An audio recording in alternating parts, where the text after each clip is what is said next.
ও মাই god, আমি এটা কি পোস্ট দেখলাম, প্রথম ভাবলাম এটা ফেক আইডি কিনা, আগে দেখি দেখি না এটা 1.6 মিলিয়নের ফুড আপির পেজ। ফুড আপ্পি কেন বললাম এটা, আমি প্রথমে ভেবেছিলাম মানে ফুড আপ্পি হয়তো 5 লাখ টাকা দাবি করেছেন আমাদের বারিশ আম্বানির মানে কাছে। এখন কথা হচ্ছে উনি যে ফুড আপ্পি যে বারিশ আম্বানিকে হেড করে সেটা তার পোস্টে বোঝা গেল, কারণ বারিশা আপুকে উনি কিন্তু সুন্দর করে কথাটা বলতে পারতো। উনি বারিশা আম্বানি বলেছে মানে কি, ওনাকে খোঁচা দিয়ে কথা বলেছে, মানে ছোট করে কথা বলেছে।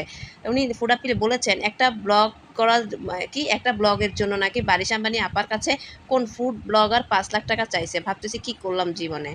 আমি তো ভাবছিলাম ফুড আপ্পি হয়তো দাবি করেছেন, সাথে নাকি 50,000 টাকার খাবার দিয়ে দিবে। রেস্টুরেন্টের সব খাবারের দামে যোগ করলে কি 50,000 টাকা হয়? মিথ্যা বলার তো একটা লিমিট থাকা দরকার। হ্যাঁ, বারিশাক যে মিথ্যা কথা বলছে এটা ফুড আপ্পিরও খারাপ লাগছে। এখন থেকে কেউ আমার রেস্টুরেন্টে ইনভাইট করলে এই কথাটা মাথায় রাখেন।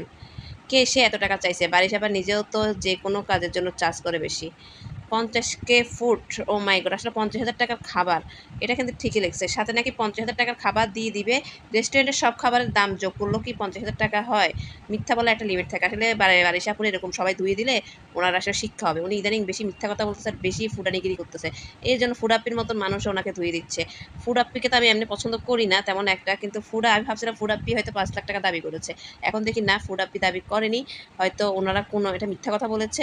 আর 50,000 টাকা যে খাবার সাথে দিবে এটাও মিথ্যা কথা বলেছে। আমি আসলে ফুড আপ্পিকেও পছন্দ করি না, বারিশাকে তো একদমই করি না। যাই হোক, এখন এই পোস্টের রিপ্লে বারিশা আর বারিশার জামাই কী দেয় সেটা দেখার অপেক্ষা আছে। আপনাদের সাথে পরে শেয়ার করবো।